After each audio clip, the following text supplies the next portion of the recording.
वन्दे ब्रह्मपुराधिपं श्रीसहजानन्दं च मूलाक्षरम्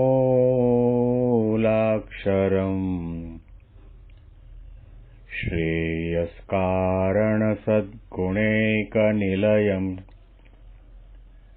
श्रीप्रागजिह्वावत ब्रह्मोपासनधारकं गुरुहरिं यज्ञं तथा योगिनं प्रीत्येवं प्रमुखं महन्तमनिशं श्रीजेस्वरूपं मुदा મહિમાનો મહિમા પ્રવચનમાળામાં આજે 10મી મે 2025 શનિવારના દિવસે તમામ સંતો હરિભક્તોને મારા સાષ્ટાંગ પ્રણામ. જય સ્વામિનારાયણ. હેપી વચનામૃત દ્વિશતાબ્દી મહોત્સવ. હેપી પ્રમુખ સ્વામી મહારાજ શતાબ્દી મહોત્સવ. ગઢડા અંત્યના 24મા વચનામૃતમાં શ્રીજી મહારાજે આપણા સાંસારિક જીવનમાં કે આધ્યાત્મિક જીવનમાં ગમે તેવા વિષમ દેશકાળ આવે તો પણ આપણે નાસીપાસ ન થઈએ, હિંમત ન હારીએ, સત્સંગમાંથી પાછા ન પડીએ, આપણી નિષ્ઠામાં ઓટ ન આવે એના માટે મહારાજે કહ્યું કે સંત સમાગમ કરીને જ્ઞાનાંશનો વૈરાગ્ય જાગ્રત થયો હોય, દેહ માત્ર ને માત્ર ભગવાન ભજવાનું સાધન છે, પણ દેહ આપણે નથી. આપણે આત્મા છીએ, બ્રહ્મ છીએ, ગુણાતીત છીએ. દેહ છે રોગનું ઘર છે, પંચતત્વનું બનેલું છે, અને પ્રારબ્ધનું દેહ છે. પ્રારબ્ધ પૂરું થાય એટલે પડી જવાનું. દેહથી નોખો એવો જે આત્મા તેનું નિરંતર અનુસંધાન રહ્યા કરે અને જગતના નાશવંતપણાનું અનુસંધાન પણ રહે. સગા સંબંધીને પણ આજે છે ને કાલે મૂકીને જવાનું છે, કદાચ આપણે મૂકીને ન જઈએ તો એ આપણને મૂકીને જશે.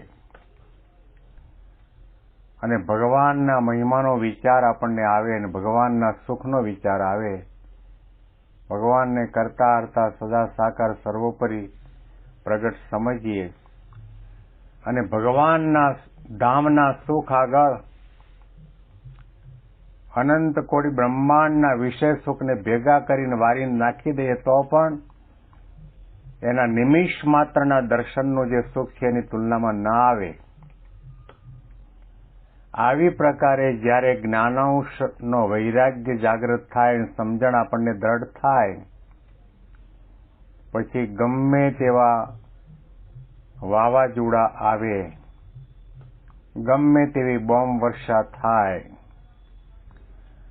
અને ગમે તેવા અપમાન અને તિરસ્કાર થાય તો પણ એ વિષમ દેશકાળમાં આપણે નિષ્ઠામાંથી, ભક્તિમાંથી, નિયમ ધર્મમાંથી લેશ માત્ર પાછા ન પડીએ. કારણ કે એક વખત આપણે પરિમાણ કરી રાખ્યું કે આ સંસાર આવો છે, સંસાર સંબંધી સુખ આવા છે, પછી એમાં ખારા મોડા તીખા પ્રસંગો બને તો પણ મનમાં અને હૈયામાં ટાઢક બની રહે. મહારાજે દ્રષ્ટાંત આપીને સમજાવ્યું કે કોડિયામાં તેલ મૂકીને દીવો કર્યો હોય, જ્યાં સુધી પવન કે વાયરો નથી આવ્યો ત્યાં સુધી અજવાળું આપશે અને પ્રજ્વલિત રહેશે, પણ જોરદાર પવન ફૂંકાશે એટલે એ દીવો ઓલાઈ જશે. બહુધા જોવા જઈએ અને આપણી છાતી ઉપર હાથ રાખીને તપાસ કરીએ તો આપણને ખ્યાલ આવશે કે આપણી ભક્તિ કેવી છે.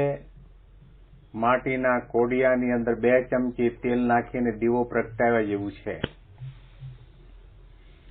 જ્યાં સુધી એવા પ્રસંગો નથી બન્યા ત્યાં સુધી દીવો નહીં ઓલાય. ત્યાં સુધી સત્સંગમાં ચડતો ને ચડતો રંગ રહેશે. પણ જરા વાયરો આવ્યો તો મહારાજે કહ્યું કે આપણો દીવો ઓલાઈ જશે, આપણે પાછા પડી જઈશું, હતાશા નિરાશા આવી જશે. બહુધા આપણે દીવા જેવા જ સત્સંગ કરીએ છીએ, ભક્તિ કરીએ છીએ, નિયમ ધર્મ પાળીએ છીએ, દાન ધર્માદો કરીએ છીએ, પરંતુ જ્યારે કસોટીની એરણ ઉપર ચડાવવામાં આવે અને ભયંકર વાવાઝોડું ફૂંકાય અને એ વાવાઝોડાની અંદર ગમે તેવા 100 વર્ષ જૂના ઝાડ છે મૂળ સાથે નીચે પડી જાય, લોખંડના અને સિમેન્ટના થાંભલા જે ઇલેક્ટ્રિક વાયર છે એ પણ 3 વળ ખાઈ જાય, રસ્તા ઉપર પાર્ક કરેલી ગાડીઓ પણ ઉડવા માંડે,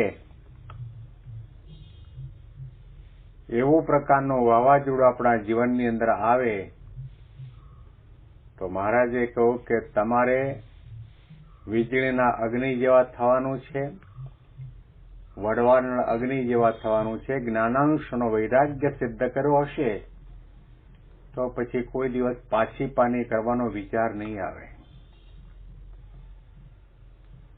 યોગી બાપા ઘણી વખત વાત કરતા, યુવાનો સાથે ફરતા એમને કહેતા કે અત્યારે તો તમે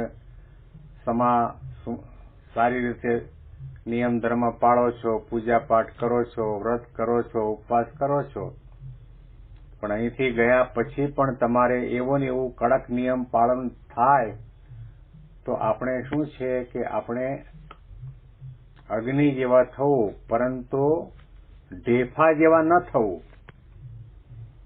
માટીનું ઢેફું હોય એની અંદર પાણી રેડો તો પણ પલળી જાય, કેરોસીન રેડો તો પણ પલળી જાય, ગાયનું ઘી રેડો તો પણ પલળી જાય, અને કોઈ એના ઉપર મળમૂત્ર કરે તો પણ પલળી જાય. પણ અગ્નિ જેવા થવું એટલે શું કે અગ્નિમાં ગમે તેવું કાળું લોઢું નાખો ને તો અગ્નિ પોતાના રૂપ રંગનો ત્યાગ નથી કરતી.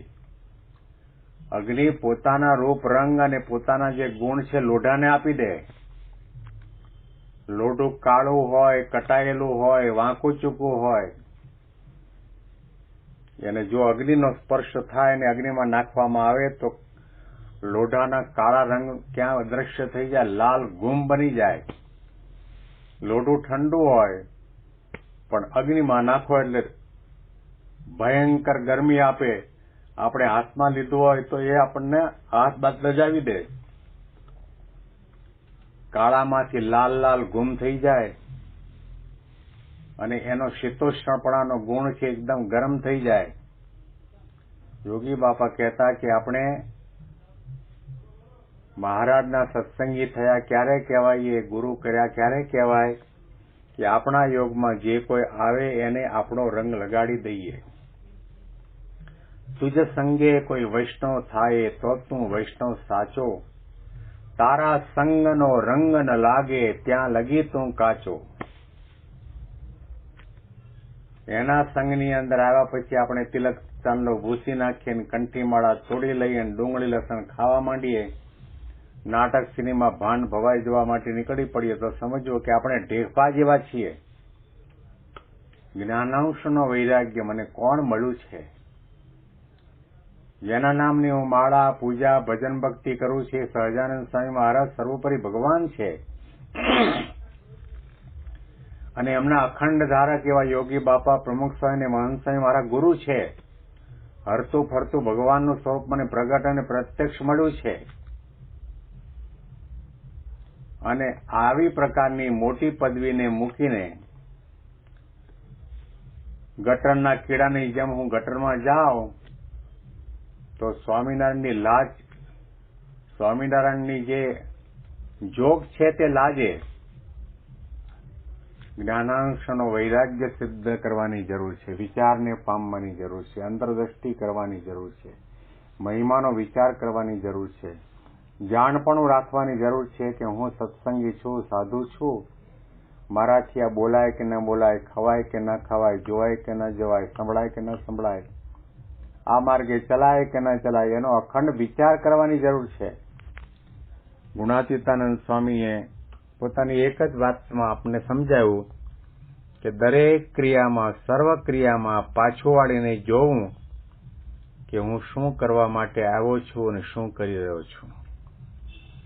આ વિચાર હશે તો પછી આપણે મેઘની અંદર જે વીજળી છે એના જેવા થયા અને સમુદ્રમાં જે વડવાણ લગ્ન છે એના જેવા થયા. એનો વૈરાગ્ય ક્યારેય પણ ક્ષીણ ન પડે. તેમ જ્ઞાનાંશ વિનાનો જે વૈરાગ્ય તેને વિશેનો સંબંધ થાય ત્યારે એ વૈરાગ્ય ટકે નહીં, અને જ્ઞાનાંશે કરીને થયો જે વૈરાગ્ય તેને વિશેનો સંબંધ થાય તો પણ એ વૈરાગ્ય ક્ષીણ ન પડે. વડવાણ અગ્નિની પેટે પ્રજ્વલિત થકો વર્તે છે, અને એવો જે જ્ઞાનાંશ તેની કોઈ રીતે કરીને તમારા મનમાં આંટી પડી જાય તે સારું અમે નિરંતર વાર્તા કરીએ છીએ. કેમ જે કોઈક વાર્તાની ચૂક લાગે તો એવી આંટી પડી જાય. મહારાજ કે અમે કથા વાર્તા એટલા માટે કરીએ છીએ, દુનિયામાં ઘણા બધા સંપ્રદાયો છે, એને આપણે આદર આપીએ છીએ, એને નમન કરીએ છીએ, અને એનામાં જેટલું સારું છે એ ગ્રહણ પણ કરીએ છીએ. પણ આ બધા સંપ્રદાયોની અંદર સ્વામિનારાયણ સંપ્રદાય તમામ સંપ્રદાયો કરતા જુદો ક્યાં પડે છે? આપણું નાનું એવું હરિમંદિર હોય, ત્યાં સવાર સાંજ આરતી થતી હોય, થાળ થતા હોય, સવાર સાંજ કથા વાર્તા થતી હોય, ઉત્સવો થતા હોય, પ્રવચનો થતા હોય, રવિ સભા થતી હોય. દુનિયાભરના કોઈ પણ સ્વામિનારાયણ મંદિરમાં તમે જાઓ તો ત્યાં કથા વાર્તા ચાલુ જ હોય.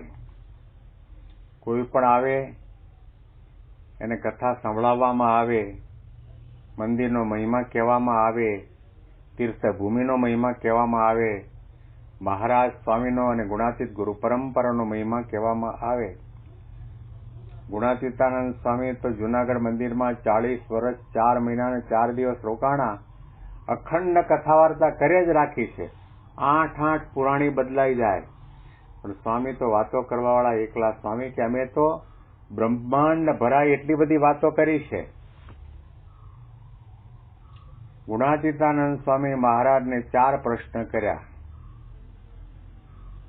કે મારે માંદા સાધુની સેવા કરવી એ સારું, આત્મનિષ્ઠા રૂપે વર્તવું તે સારું, ધ્યાન કરવું તે સારું કે કથા વાર્તા કરવી તે સારી? મહારાજે એક ક્ષણનો વિલંબ કર્યા સિવાય ગુણાતીતાનંદ સ્વામીને જવાબમાં કહ્યું કે આ 4 વસ્તુ સારી છે, પણ 4માં નંબર 1 સારી વસ્તુ હોય તો કથા વાર્તા કરવી ને સાંભળવી. તમે ધ્યાન કરશો તો તમારે એકલાનું કલ્યાણ થશે, આત્મનિષ્ઠા રૂપે વર્તશો તો તમારે એકનું કલ્યાણ થશે, અને માંદાની સેવા કરશો તમારું એકલાનું કલ્યાણ થશે. પણ કથા વાર્તા કરશો ને સાંભળશો તો તમારું તો કલ્યાણ છે, પણ તમારું સાંભળવા વાળા એનું પણ કલ્યાણ. એમ કહીને મહારાજે વાત કરી કે દક્ષના 10,000 દીકરાઓ સંસારનો ત્યાગ કરીને સાધુ થયા. કઈ રીતે થયા? કે નારદજીએ કથા વાર્તા કરી ત્યારે. અને ઋષભદેવ ભગવાને પોતાના 100 પુત્રોને કથા વાર્તા કરી, એમાંથી 9 યોગેશ્વરો થયા. યોગી બાપાએ કથા વાર્તાનો અખાડો ચલાવ્યો તો 51 સાધુ, મહંત સ્વામી, ડોક્ટર સ્વામી, કોઠારી સ્વામી, ત્યાગબલ સ્વામી, ઈશ્વરચરણ સ્વામી, વિવેક સાગર સ્વામી, ઘનશ્યામ ચરણ સ્વામી, આમ દર્શને શાંતિ થઈ જાય એવા મણી જેવા સાધુ તૈયાર થયા.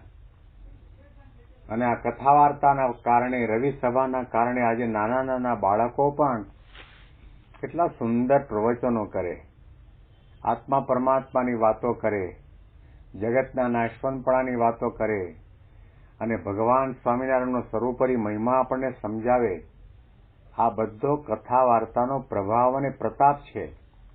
શ્રીજી મહારાજ કહે કે એટલા માટે અમે અખંડ કથા વાર્તા કરીએ છીએ, જેને કરીને તમને આ જ્ઞાનાંશનો વૈરાગ્ય પ્રગટ થાય. આના અનુસંધાનમાં વિશેષ વાતો આપણે આવતીકાલના પ્રવચનમાં સાંભળીશું. તમામ સંતો હરિભક્તોને મારા સાષ્ટાંગ પ્રણામ. જય સ્વામિનારાયણ.